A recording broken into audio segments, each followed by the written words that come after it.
Last video में हमने discuss की थी स्टैक की implementation with arrays from scratch, but आज हम डिस्कस करेंगे कि स्टैक एक STL की फॉर्म में, स्टैंडर्ड टेम्पलेट लाइब्रेरी की फॉर्म में हमारे पास CSS में अवेलेबल है। उसको इंक्लूड करने के लिए हम ये हेडर फाइल यूज़ करते हैं और इसे यूज़ करना बहुत सिंपल है। आप किसी भी स्टैक को इनिशियलाइज़ कर सकते हैं स्टैक कीवर्ड के साथ।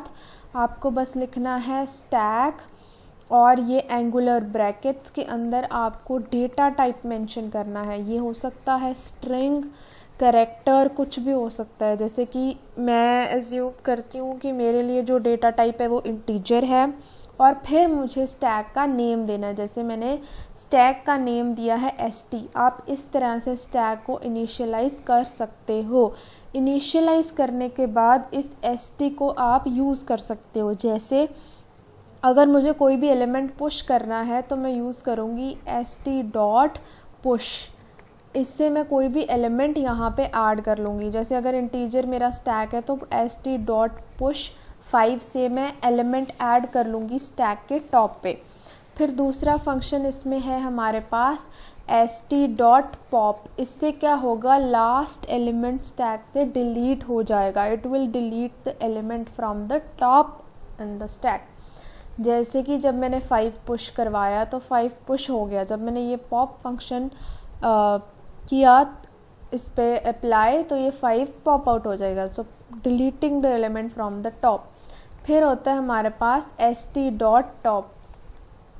ये ST क्या स्टैक का नाम है, ये कुछ भी हो सकता है। वो डिपेंड करेगा कि आपने यहाँ पे कौन सा वेरिएबल यूज़ किया। Okay, top will return the top element. It will return the top element of the stack. Next is ST.empty। ये रिटर्न करेगा बूलियन वैल्यू। ये रिटर्न करेगा एक बूलियन वैल्यू। ये होगा ट्रू अगर स्टैक एम्प्टी है, ये होगा फॉल्स अगर स्टैक एम्प्टी नहीं है तो। ठीक है, तो we can use this functions. इनको हम प्रोग्राम में समझेंगे। तो आज हम प्रोग्राम डिस्कस करेंगे। Reverse a sentence using stack. अगर इनपुट है hi how are you doing तो आउटपुट होना चाहिए doing, you, are, how, hi. That means जो वर्ड फर्स्ट में वो लास्ट में, फिर पूरा रिवर्स करना है सेंटेंस हमको। ठीक है, तो इसके लिए हम STL से ये फंक्शन करेंगे, बट पहले इसका बेसिक समझ लेते हैं। तो फर्स्ट ऑफ ऑल हमारे पास जो फर्स्ट ऑपरेशन हमें क्या करना है कि पूरे सेंटेंस को ना, जो पूरा सेंटेंस हमारे पास एज अ स्ट्रिंग आ रहा है उसे वर्ड्स में ब्रेक करना है। और फिर ये हमारा फर्स्ट पॉइंट होगा जो हमें करना है।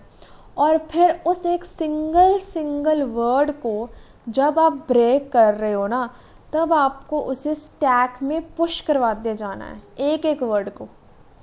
फिर उसके बाद थर्ड स्टेप होगा पॉप करना सिंगल वर्ड्स को। ठीक है, कैसे? जैसे कि अब मेरे पास सेंटेंस था hi how are you doing, तो जो फर्स्ट वर्ड मेरे पास आया वो क्या होगा, हाय कॉमा। तो ये एक वर्ड मैंने स्टैक में स्टोर करवा लिया।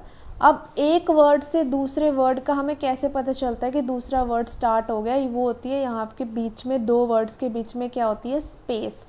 तो हम अपने प्रोग्राम में स्पेस को यूज़ कर सकते हैं कि जब तक स्पेस नहीं आती तब तक आप इसको हमारे वर्ड में, इसको हम अपना स्ट्रिंग में ऐड करते जाएंगे। जैसे स्पेस आएगी उसे हम एक सिंगल वर्ड कंसिडर कर लेंगे। तो सेकंड वर्ड क्या है, हाउ।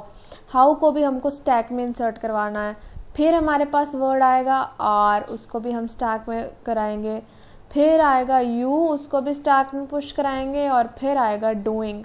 इन सब को अब हमने स्टैक में पुश करवा लिया है। जब हमारा सारा ये ऑपरेशन हो जाएगा उसके बाद हमारे पास होगा कि जब तक स्टैक एम्प्टी नहीं होता, while stack is not empty, हम स्टैक का टॉप प्रिंट कराते जाएंगे और पॉप करवाते जाएंगे एलिमेंट्स को। दैट मीन्स जो फर्स्ट एलिमेंट प्रिंट होगा वो कौन सा होगा, doing. So first element that will be printed will be doing, क्योंकि स्टैक के टॉप पे डूइंग है। फिर हम इसको पॉप करवा देंगे वाइल स्टैक नॉट एम्प्टी। अभी एम्प्टी नहीं है तो नेक्स्ट वर्ड जो प्रिंट होगा वो होगा स्पेस देके डू, डूइंग के बाद यू, फिर ये भी पॉप आउट हो जाएगा, तो next word that will be printed will be are, फिर ये भी पॉप आउट हो जाएगा, फिर उसके बाद जो नेक्स्ट वर्ड होगा वो होगा हाउ, फिर इसको भी पॉप कर देंगे, फिर लास्ट वर्ड होगा हाई, फिर हमारा स्टैक हो जाएगा एम्प्टी। तो बिगेस्ट चैलेंजेस कि सेंटेंस के अंदर वर्ड्स को ब्रेकआउट करके उन सब को हमें स्टैक में स्टोर करवाना है। तो आइए हम अभी इसका कोड देख लेते हैं। तो let's go to the coding section of this.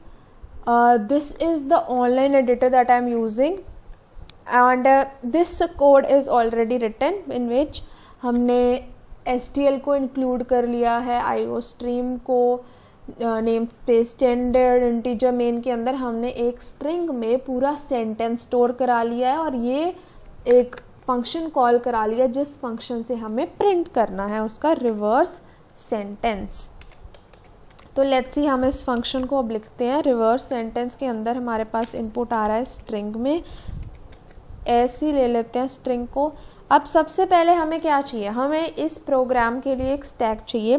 तो जैसे मैंने बोला था हम स्टैक को STL से इनिशियलाइज़ करेंगे। ऊपर इसकी लाइब्रेरी हमने इंस्टॉल कर ली। अब क्योंकि इस स्टैक के अंदर हम क्या स्टोर करवा रहे हैं, वर्ड्स, तो मैं इसको टाइप दे दूँगी स्ट्रिंग और इसका नाम रख दूँगी ST, ठीक है। तो the first thing that I will be doing is हमको पूरी स्ट्रिंग को ट्रैवर्स करना है, पूरी की पूरी स्ट्रिंग को ट्रैवर्स करना है। और हमें पता है कि जब हम स्ट्रिंग यूज़ कर रहे हैं तो हम डॉट लेंथ यूज़ करके उसकी लेंथ को एक्सेस कर सकते हैं i++। इस तरह से हम पूरी स्ट्रिंग को ट्रैवर्स करेंगे और एक स्ट्रिंग हम लेंगे इसके अंदर वर्ड, और वर्ड के अंदर हम अपने लेटर्स को इंसर्ट करते रहेंगे जब तक स्पेस नहीं आई या फिर हमारी जो पूरी स्ट्रिंग है वो ट्रैवर्स नहीं हो गई। जैसे जो लास्ट वर्ड है डूइंग के बाद क्वेश्चन मार्क, उसके बाद तो कोई स्पेस नहीं है ना, बट वो तो स्पेस ढूंढता रह जाएगा अगर हमने सिर्फ स्पेस की कंडीशन दी। मतलब अगर सेंटेंस कंप्लीट हो गया तो वो भी हमारा एक वन वर्ड कंसिडर हो जाएगा। दैट मीन्स जो हमारे यहाँ पे कंडीशन होगी वो होगी कि जब तक स्ट्रिंग का ith इंडेक्स स्पेस नहीं है, हमारे पास स्पेस नहीं आई है स्पेस कैरेक्टर के लिए, एंड हमारी लेंथ अभी ख़त्म नहीं हुई है, दैट मीन्स अभी स्ट्रिंग का ट्रैवर्सल रहता है, तब तक हमको इसमें वर्ड में अपने लेटर्स ऐड करते जाना है। ठीक है, समझ रहे हो आप? Word plus equals to S of I, letters को हम ऐड करते जा रहे हैं। पहला लेटर हमारे पास जो ट्रैवर्स होगा वो क्या होगा, H अभी स्पेस नहीं आई, लेंथ भी कवर नहीं हुई, तो I भी उसमें वर्ड में ऐड हो जाएगा, तो HI, फिर I, फिर उसके बाद कॉमा आएगा वो भी ऐड हो जाएगा, बट जैसे स्पेस आएगी ये मेरा ब्रेक हो जाएगा।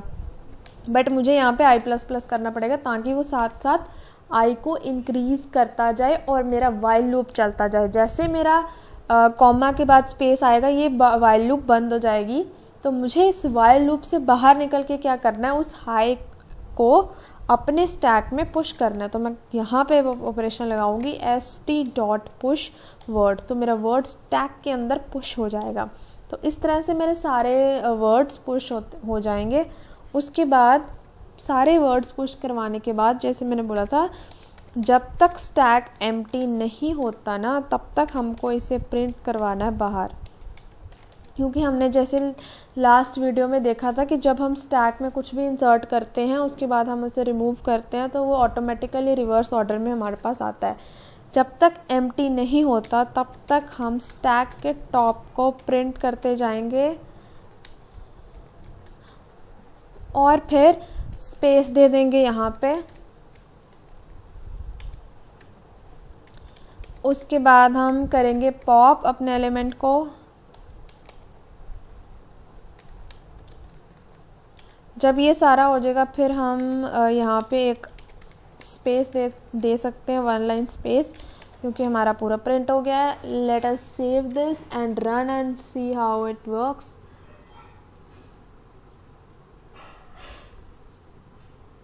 ओ सॉरी, यहाँ पे हमने ये ऑपरेटर गलत डाल दिया। ओके